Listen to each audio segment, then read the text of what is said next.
Hello, friends, and welcome back to the Rooted and Grounded podcast. Thank you for spending a little bit of your day with us, and we hope that by the time we're done, it will be a little better than when it started. Wayne, Matt, well, Yeah. I'm looking the wrong way.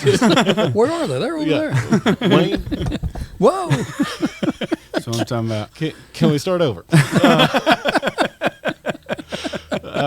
Thank y'all for being here. Oh, absolutely. That's great, man. Yeah. Love Glad it. to be here. Good, Love good. So, want to start off today by thinking about there are a lot of great country sayings that are out there. There's the classics, like the bless your hearts, the come to Jesus meeting, maybe piddling or hold your horses. But I'm curious, do you all have any country phrases that you gravitate towards?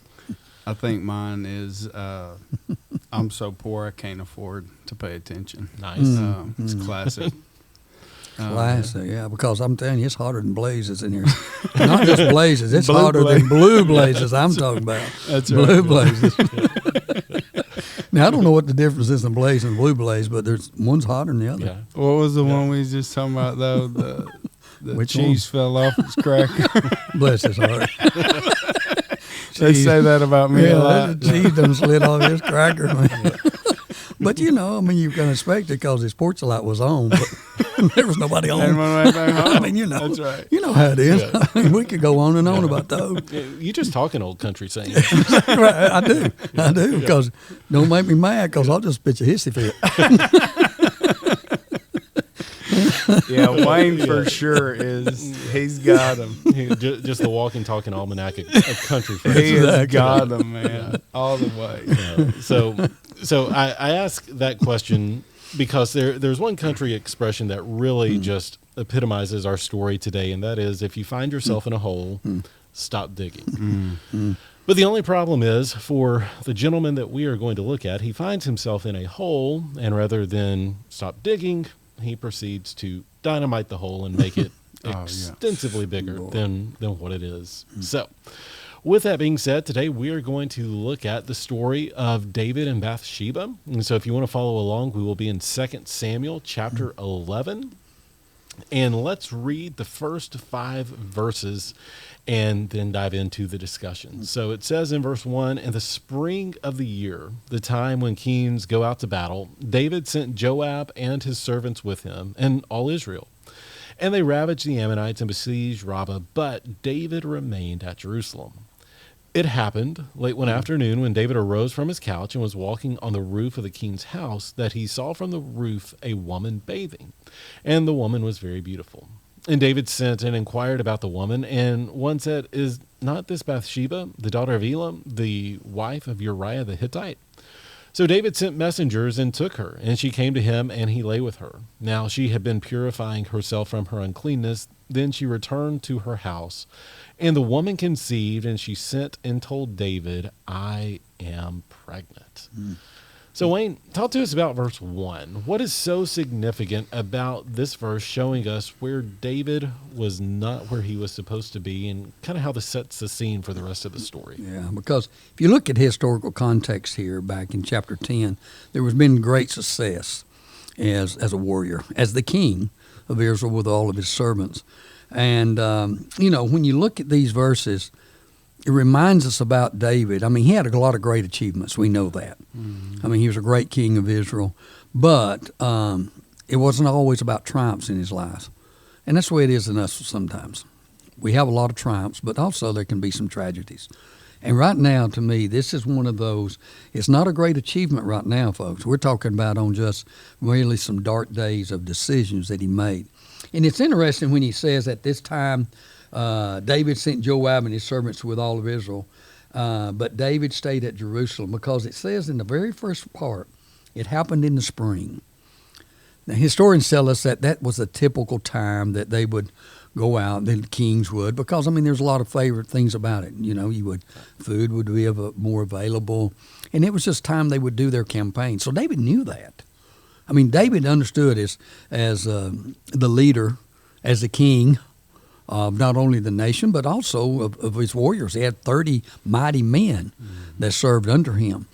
And when he had been there battling and defeated the Syrians and the Ammonites and all of that, It reminds me of a statement that many times we've said and we've heard. Idle hands are the devil's workshop. Yep. If he'd have been where he was supposed to be and been doing what he was supposed to be doing as a king, he wouldn't have been there in Jerusalem. He'd been out as a leader. So when I looked at this, I see a failure, probably in 2 or 3 ways at least. First of all, he failed as a follower of God. Mm-hmm. But as king and as leaders, he'd kind of, if you will, pass that off. Yeah. Here he is at home, and he sent Joab to do his job for him. Sent Joab to handle the situation for him and lead all the warriors in battle while he's at home. And if he just would have been the king and the leader that God wanted him to be, that he knew, because he'd been there in chapter 10, guys. He was there in the battle, in the heat of the moment. He was there and enjoyed the victories. And we could go back and talk about all the victories that David had as a warrior, as a leader, but he's not where he's supposed to be because the army was sent out, and you know, we would say today, David was a no-go. Yeah. He was hanging out at home. It's interesting to me, you know, even when me and Wayne were talking about it earlier, that what has caused David to be here at this place? And we don't know really the true thought, whether it was he was boasting, he was proud, he had, you know, I'll let somebody else handle it. Overconfident in his guys. Overconfident in his guys. You know, whatever caused that. And I think that there's a big application really on this. Sometimes we find ourselves using things and it causes us to, on the inner man, kind of boast in ourselves that we need a break. You know, we can relax. And I think that when we relax, we set ourselves up, especially when we're talking about in the spiritual aspect. You know, no matter where we're at, king or servant or, you know, employee or wherever, you know, the thing about staying and keeping from being idle is a big deal, because I mean the idea of what happens to him after this is it's catastrophic. Yeah. So verse 1 really sets the scene that something bad is about to happen. But Matt, in verses 2 through 5, we see a lot of jealousy, lust, pride, selfishness. So how can someone who is described as a man after God's own heart become so consumed with so many negative feelings and emotions? Kind of just going off the thing that I just said about this idleness. And I wrote this down, if he had been where he needed to be, this temptation wouldn't even have taken place. Yeah. And we learn, and later on, I don't know if we'll even get to this point, but David knew exactly what he needed to do. He knew when the timing of the campaign was. David is no fool to battle. He is very smart. He's very strategic. He's a winner. Like, he knows how to battle. And it's very interesting, again, to me, that in this point in chapter 11, he doesn't do it. But then when you get into chapter 12, after he's, you know, comforted Bathsheba with this and they conceive and have Solomon, well, Joab sends for him to come to battle, and he has no problem doing that. You know, it's like, so what happens is because of that idleness, his eyes have become susceptible to something else. And we see the very first thing that happens is what we see in James chapter 1. You know, he starts being pulled by this desire, and the desire is how beautiful this woman is. You know, and I think that once that happens, he starts going down a rabbit hole, and I mean, it's a big rabbit hole, because he ends up losing sight for a moment, and everybody can fall victim to this. He loses sight of the thing that matters the most, and that's pleasing God. And now that desire, you know, there's an old saying, you know, for those older guys like some of us, but there's a lot of truth in, you know, that you cannot keep a bird flying over your head, but guys, you can keep them from building a nest in your hair. That's right. That might be a little tough for you, Matt, but but but you know what it's saying? The temptation's there, Yeah. okay? But you don't have to let that bird. You can't stop that from happening. Yeah. And he let the bird, I mean, he does in that thought, he lets that bird just build the nest. And I mean, here's the reality, and I think this is another application.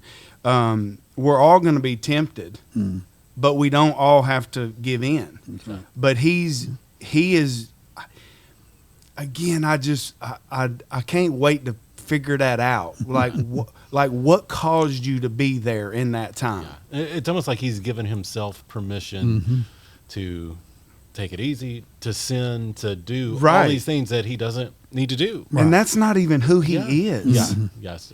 So there's a lot there, but let's pause here. Let's get our backhoes and our excavators and make the hole bigger. So let's literally dig in and look at verse 6. It says, "So David sent word to Joab, send me Uriah the Hittite. And Joab sent Uriah to David. When Uriah came to him, David asked how Joab was doing and how the people were doing and how the war was going. Then David said to Uriah, 'Go down to your house and wash your feet.' And Uriah went out from the king's house, and there followed him a present from the king. But Uriah slept at the door of the king's house with all the servants of his lord and did not go down to his house. When they told David, Uriah did not go down to his house, David said to Uriah, 'Have you not come from a journey? Why do you not go down to your house?' Uriah said to David, 'The ark and Israel and Judah dwell in booths, and my lord Joab and the servants of my lord are camping in the open field. Shall I then go to my house to eat and to drink and to lie with my wife? As you live and as your soul lives, I will not do this thing.' Then David said to Uriah, 'Remain here today also, and tomorrow I will send you back.' So Uriah remained in Jerusalem that day and the next, and David invited him, and he ate in his presence and drank so that he made him drunk. And in the evening he went out to lie on his couch with the servants of the Lord, but he did not go down to his house. In the morning David wrote a letter to Joab and sent it by the hand of Uriah. In the letter he wrote, 'Set Uriah in the forefront of the hardest fighting, and then draw back from him that he may be struck down and die.'" So, guys, why is it that when we find ourselves in the midst of sin that we tend to make things worse instead of better? You become blind, and there's no remedy. Like just look at the progression of this. I mean, it is James 1:13, through 15. It's the desire, and then, it's conceived, and then when it's born, all of those things. But what was the 4 points that we had talked about? Well, he led from a desire. Instead of fleeing, letting the birds build a nest, then it led to deception. Yeah. Because now he has just flat out deceived Uriah. Yeah. Okay? And when I read this, I think about that deception that he is actually sending his death notice back by this man. But guys, whenever I read like verse, just in the last couple of days looking over this, in verse 11, I can imagine what David must have been feeling. Like verse 11, when he sends Uriah, he thought he had plan A, Sometimes we always think our plans are the best, right? Yeah. Well, he had this plan that you just read. But I just wonder what David must have felt when Uriah said, "The ark and Israel and Judah." In other words, here's the king of Israel, a man after God's own heart. And Uriah is the one expressing concern about the ark of the covenant of the people of God in the old law, in the Old Testament. And the fact that he's talking about, he has a concern for David, he has a respect for David, but he also has respect for his fellow soldiers. And he said, how can I do this when they're out still in battle? Yeah. I mean, here's David almost showing no compassion on anybody but himself. Yeah. And Uriah, I just wonder how David must have felt when he had become so blind. And really, to me, I mean, he was so blind, he's just hard-hearted. Yeah. All of a sudden now it's about him. And like you said, he's not He's got a big time excavator now. He's digging hard. Well, to what Wayne's talking about, I think David, looking back, when you get into like Psalm 51 and he recognizes how in the world he was acting. I mean, think about what he does. He sees Bathsheba, and then he recognizes that it's Uriah's wife, and he's like, okay, I'll deal with that in a minute. Let me just deal with what I want to deal with now. Yep. So then he gets Uriah to come. Then Uriah doesn't want to do it because, like Wayne said, the thing that David would always be, drawn to is pleasing the Lord. But now he's like so oblivious to that. It's like he's just oblivious to it because he's like, okay, so Uriah doesn't want to do this, so I'll just have him come over to the house, and then I'll get him drunk, and then he'll go over there. Well, then he doesn't do it again. He's like, okay, well then I'll just write a letter. I know how to do every single thing that he's doing. He is so blinded and so lost in it that he's focused on trying to cover up something. And we were talking about this.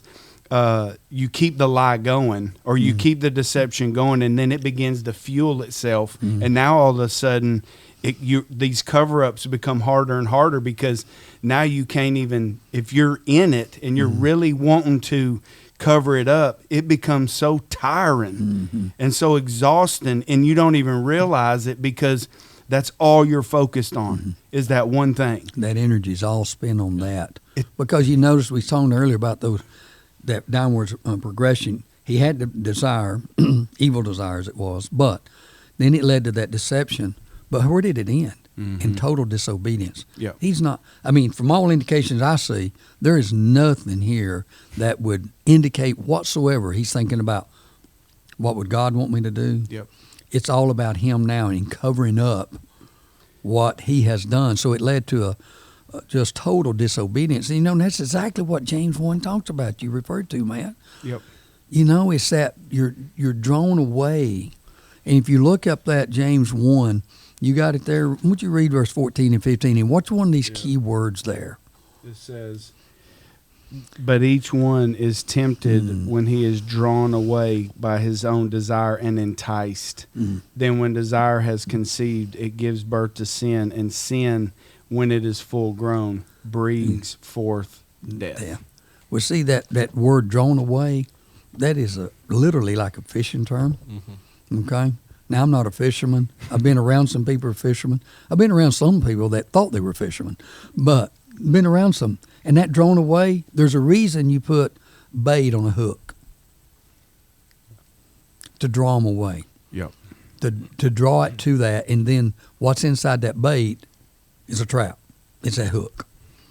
And that's the way sin, and we see it right here in the life of David, that temptation, that desire, he wasn't looking at the hook. He was looking at the bait. Yeah. You think about when, just real quick, so here he is in verse 4. Then David sent messengers and took her, and she came to him, and he lay with her, for she was cleansed from her impurity, and she returned to her house. And at that moment, David's like, he's in the sin, he's had his enjoyment or whatever. And it's not until, and the woman conceived, so she sent and told David and said, I'm with child, or I'm pregnant, that his mind says, uh-oh. But normally, David would have got it. But the beauty of Bathsheba and the relationship that he was desiring created something very different. To me, this right here, whether it's drug addiction, just name the things, you know what I'm saying? Your love for whatever. And I'm not just trying to pick on the drug addiction, but I'm just saying, like, pick anything. If you really want to do it, guess what? You're going to do what you want to do, and you will justify it in any means, by any means necessary. And that's exactly what he does to his guy, which means that sin is cutthroat. It don't matter who you are. I'll do anything to anybody to get what I want. That is pure evil, man. And David it just goes to show how powerful sin is. You know, I talked about it Sunday night. It's like, don't play with sin, because sin ain't playing with you. Like, it wants to destroy you. Right. And this is what's happening. Well, I think that leads to something. It's the psychology of the sinner. Yes. And the psychology of the sinner is I can cover up my sin with sin. But like this isn't math where two negatives make a positive. Like two sins don't make a righteousness. That's right. And at any point in the story, if David would have stopped digging, Yes. there would have been consequences. Right. There would have been things to have worked through. There would have been guilt. But he didn't stop. Right. And we'll see this in the next episode of what it takes for him to finally get it.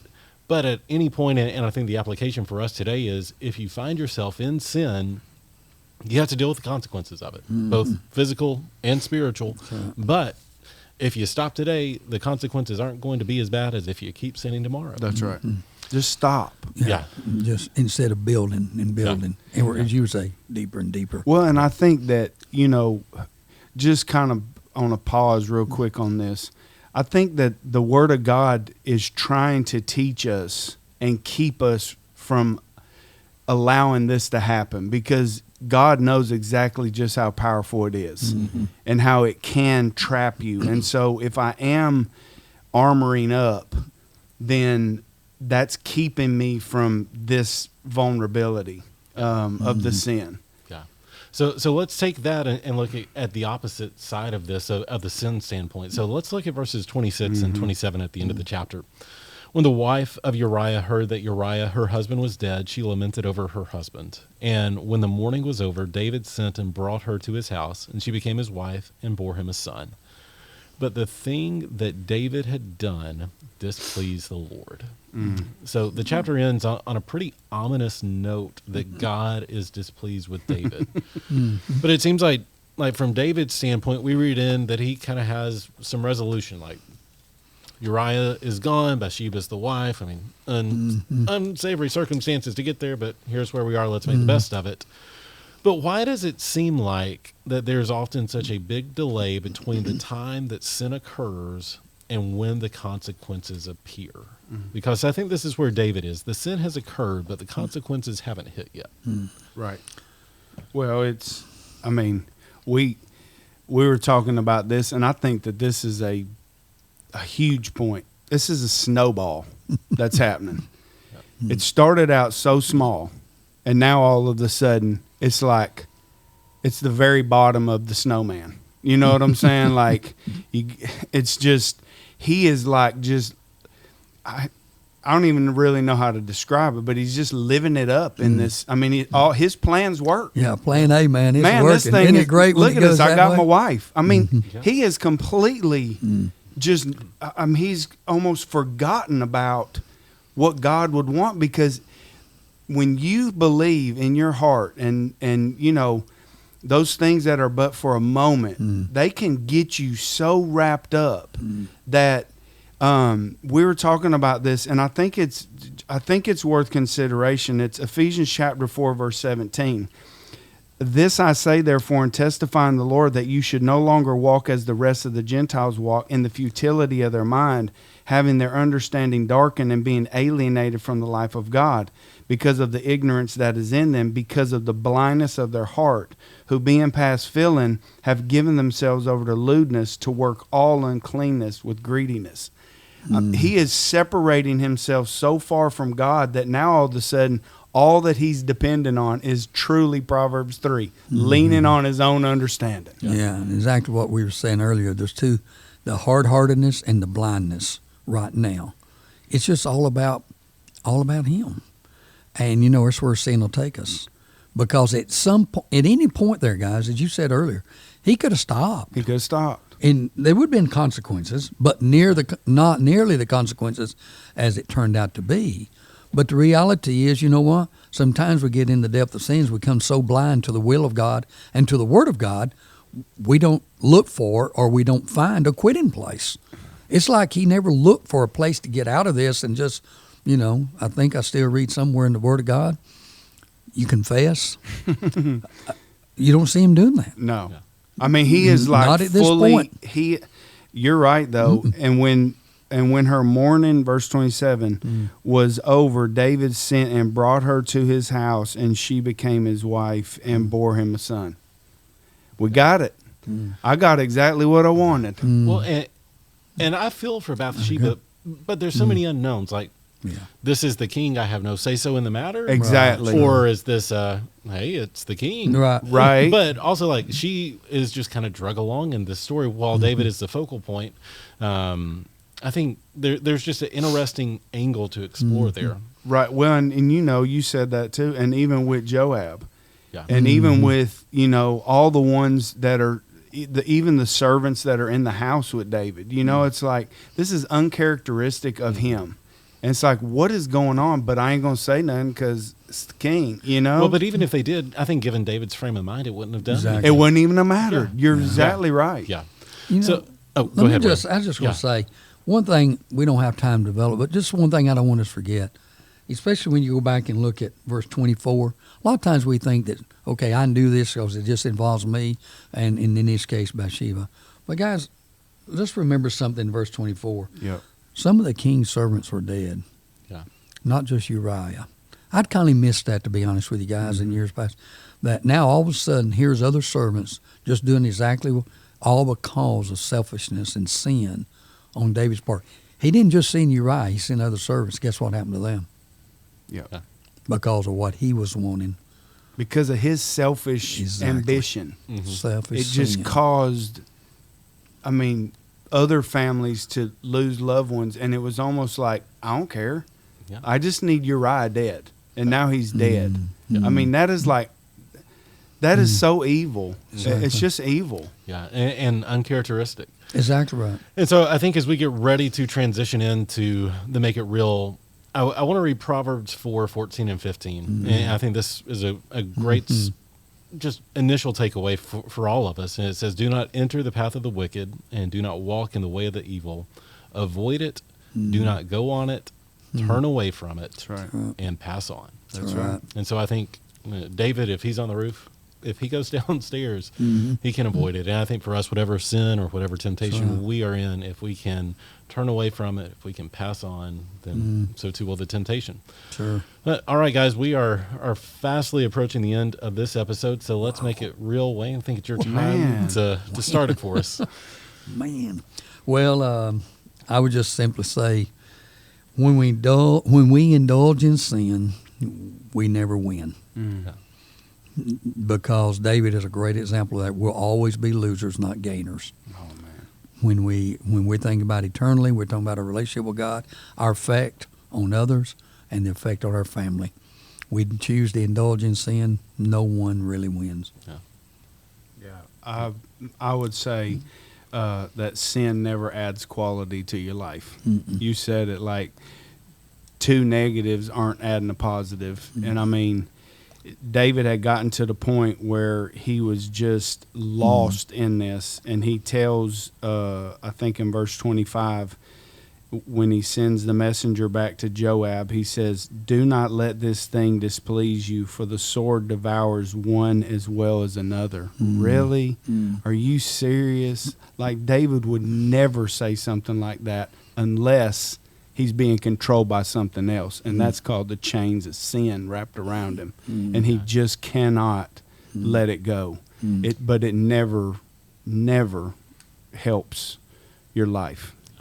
No, both really, really good points. And what I will recommend and even attest to is that when you have your temptation, whatever it is, give it a name.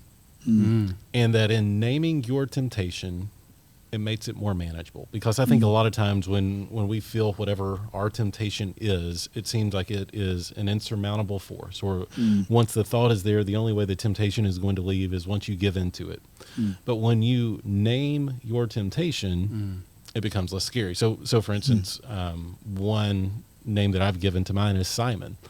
And whenever Simon shows up, it's not oh great, here's a sin that I'm going to commit. It's there's Simon knocking at the door, and I'm not going to let him in. Yeah, not going to answer. Right. And that's just one thing that's been really helpful for me. I don't know if anyone else will benefit from that, but I have found Good that point. naming your temptation, personifying it, makes it a lot less scary and a lot more manageable. That's a good point. So, guys, great discussion, and we will look at part 2 of this and the consequences that follow from this in our next episode. And until then, we hope you all have a great rest of the week and God bless y'all. stay rooted and grounded in the Word of God. Take care.